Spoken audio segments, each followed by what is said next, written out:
Welcome to the Brandwise podcast, where we talk about the big branding moves that business owners are making and the why behind it. I'm your host, Jess Freeman, here to help you be wise and be bold. Today, I am chatting with Rheanna Nutter, the founder of the Chronic Success Society. As a seasoned entrepreneur and chronic illness warrior, she empowers fellow chronicpreneurs to thrive in business while managing complex health issues. What stood out to me in today's conversation is how Rhianna was still enjoying the previous iteration of her business, but she knew something was missing. And I think we often feel like rebranding or repositioning ourselves only needs to happen if we're super unhappy or unsuccessful, and that is just not the case. So, here is my conversation with Rhianna. Thank you so much for being here, Rhianna. I am so excited to chat with you today. So to get us started, what is your brand all about? So the Chronic CEO is a very different way of doing business for me. It's geared towards entrepreneurs with chronic illness and disabilities. And the mission behind my brand is really to help them see how they can grow their business without having to sacrifice their health and well-being. And I think it's really hard in today's world, especially online. You're constantly comparing yourself to others. And for those of us with chronic illness and disabilities, we're looking at everybody else doing the most. And so from a brand perspective, I really wanted to show empathy and kindness and give people hope.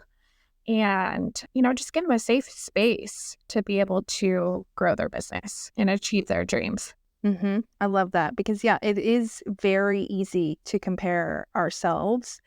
And I feel like this can apply in a lot of different ways, but we never know, what does that person have going on, in their health, in their family? Do they have childcare? Do they, there's so many factors. And I feel like a lot of people, we have what they call kind of invisible disabilities. You can't see that I have type 1 diabetes unless you literally see my insulin pump. Yeah. And so people, they don't think about everything else that I'm having to juggle and manage on top of everything else in my day. So I think it's really important, the work that you're doing. It's really, it took me a long time to figure out kind of where I wanted to go with my brand, because I had a corporate career for 20 years and I had to leave because of health issues. And I had a failed creative business, and it was all because I didn't know how to manage my health while running a business. And so when I started the last iteration of my business working with female entrepreneurs, it was a big roller coaster. And so it's kind of a culmination of taking everything that I learned on how to ride those waves and, just teach everybody else what they don't already know about, just taking care of themselves while they're running a business. Yeah, which we all need to take better care of ourselves. Yeah. So speaking about your journey, let's talk about what the brand was before. What made you decide to rebrand? So prior to the Chronic CEO, it was the virtual unicorn. And I was really focused on business strategies, processes, systems for female entrepreneurs. And I loved it. I loved what I did. And at the beginning of my journey with that brand, I kind of went 0 to 60 like I do in every other aspect of my life. And so it was just, I had to take a step back, get rid of a couple clients, and kind of relearn how to work. And as I was working, I noticed that when I worked with somebody else that had a chronic illness or disability, I was in my zone. And I just kept getting those little sparks of ooh, this feels so good throughout my journey. And in the 6 years that I had the virtual unicorn, I felt very fulfilled, but I also felt like there was something missing, and I just couldn't quite put my finger on it. So was there one particular client or project when you were oh, I need to totally change and and do all this? Yeah. So One thing about me that's really funny is when I realize something, I'm like, oh, that's it. I have to shift like right now. And that's exactly what happened. My last client that I was working with had very similar chronic illness issues to me. And so I could relate to her very deeply in that way. And I was like, well, here's kind of the holes that I see in your process and how you work and the way you plan things out and the way you view your business. And so we just worked on strategizing through those things. And I'm like, this is it. It was a huge light bulb moment for me. I felt No. so good. I felt in my zone of genius. I tell people all the time, I've never felt so aligned with anything. And I'm like, I got to burn it all down and start over. And that's exactly what I did. Yeah. So once you were like, okay, I got to shift, how long did it take to come up with the name, rebrand, like new website, like all of that? How long did that process take? Yeah. It's still kind of a work in progress. For instance, I don't have a website yet, or not like a full-on website outside of my community, Mm-hmm.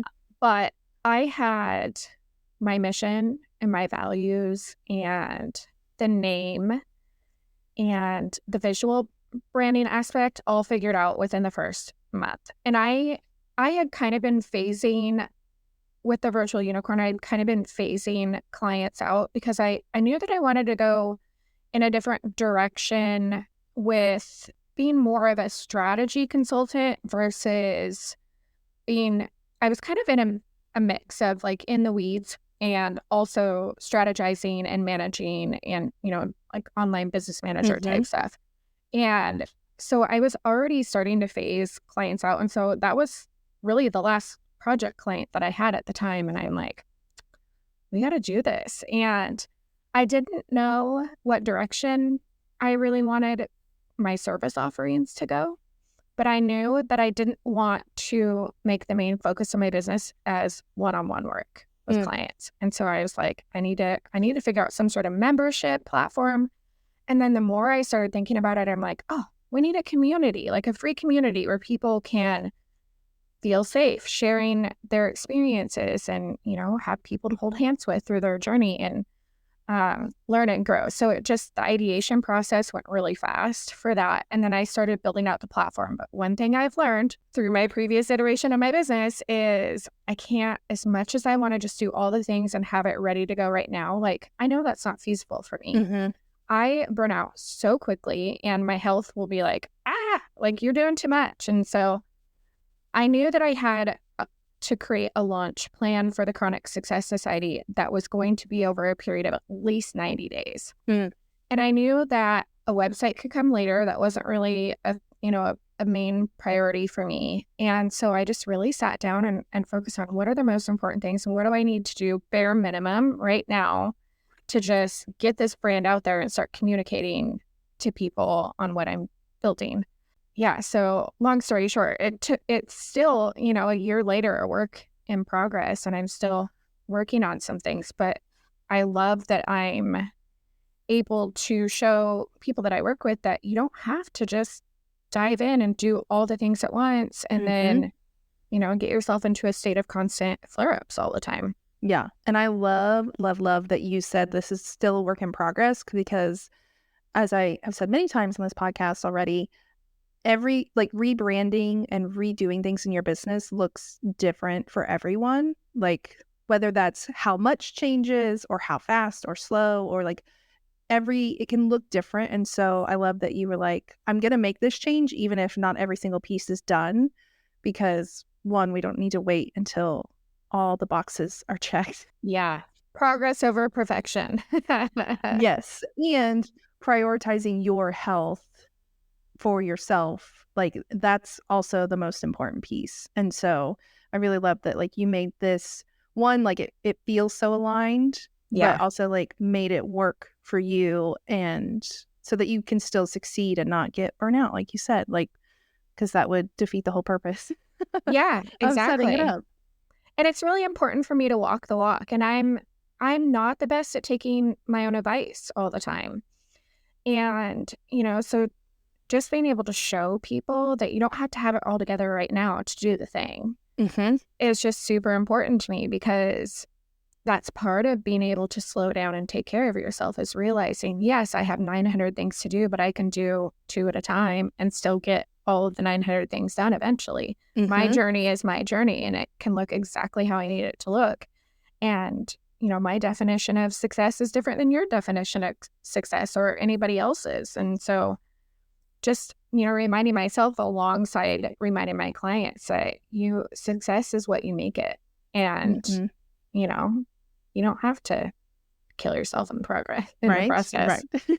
Right. So talk to us about, like, during all of this change, what has been kind of the hardest parts of, like, leaving some of that old brand behind? Yeah. I think the shift in my brand voice has been the Mm. hardest, because in my previous brand, it was very quirky, sassy, spicy, fun, and I carried the fun aspect, but I wanted to convey more of an empathetic Mm. tone in my brand voice, because I feel like my audience can be a little bit more sensitive to certain things.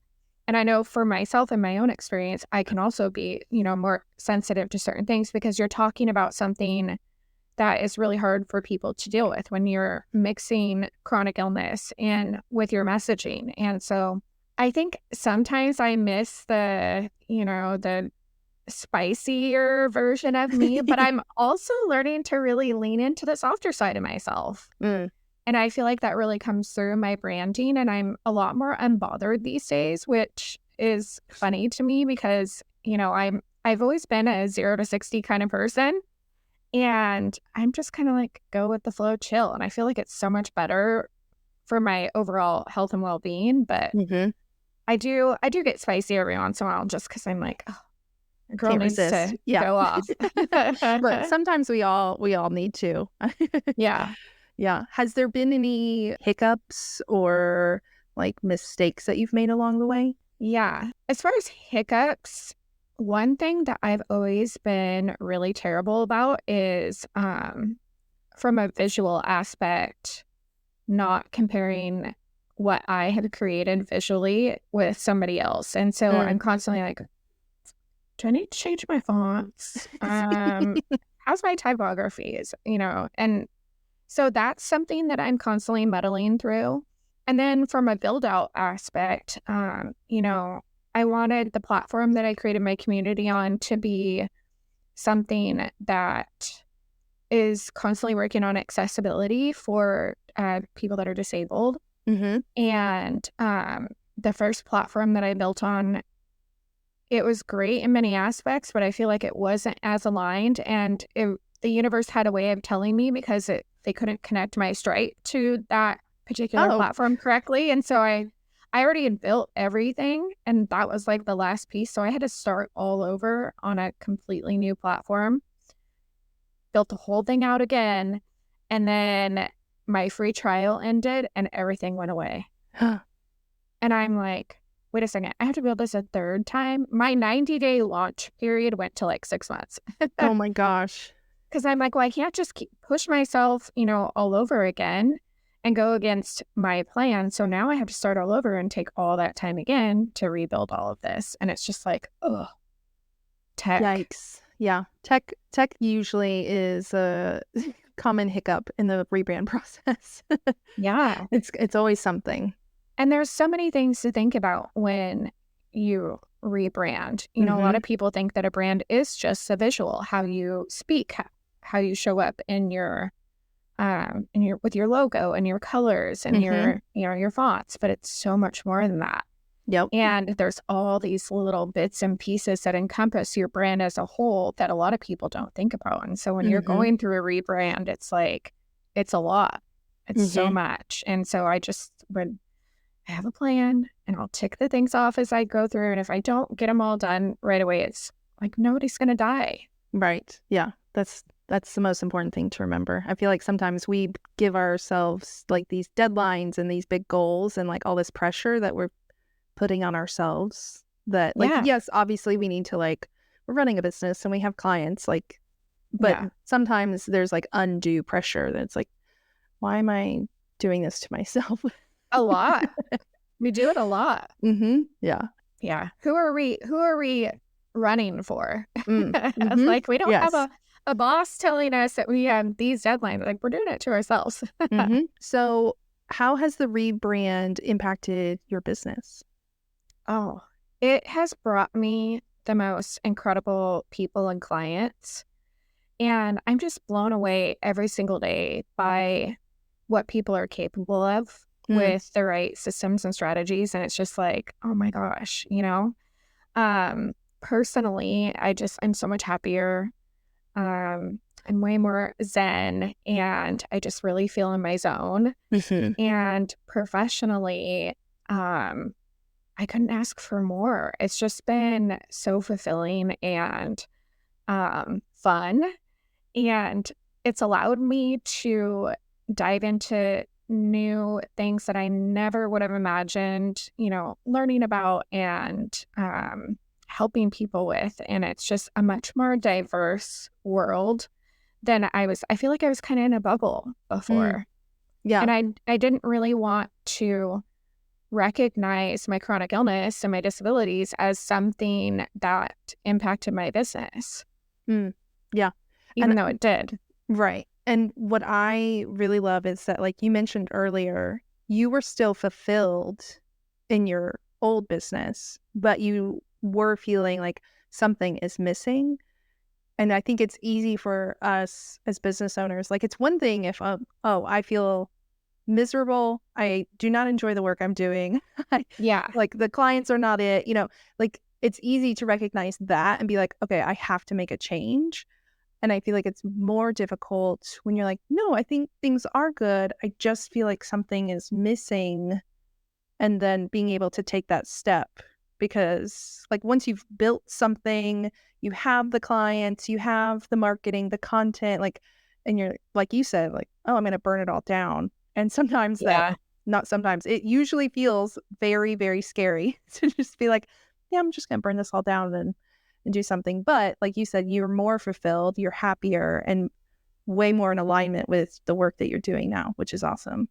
Yeah, and I think it puts me closer to a lot of my personal goals as far as advocacy for chronic illness and disabilities in the medical community, and how, the way doctors behave impacts our lives. Like that's something that's super important to me. And so this iteration of my business is a lot more aligned with some of those other personal things that I hold dear to my heart. So yeah, burning it all down was super scary, but I'm just like a burn it all down and let's go kind of person. And I don't think about the scary until I'm in the middle of it. And I'm like, oh, what am I doing? What did I do? All right, we're doing this. So what advice do you have for someone else who might be thinking of rebranding, burning it all down, any of that? Yeah, I would say really take a look at what makes you the happiest and then build something around that. Because we didn't go into business on our own to be miserable. Most of us got out of corporate careers and outside of the house jobs because we were miserable. And, our business should feel really good and really aligned. And so just take a look at what makes you the happiest and build your brand around that. I love it. Okay, so where can we connect with you online to, join the society, follow along with what you're doing? Yeah, so the Chronic Success Society, which has a free community, and then there's also a paid membership tier, is chronicsuccesssociety.com/c/join. And you can find me on social media at The Chronic CEO. Awesome. I will link to those in the show notes so you guys can go check that out. But thank you so much for being here. Yeah, thanks so much for having me. It's been a lot of fun.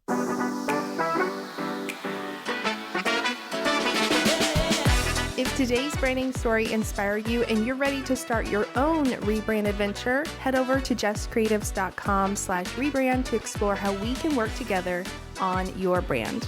If you enjoyed today's show, be sure to leave a review or share it on Instagram, and tune in next week for another episode.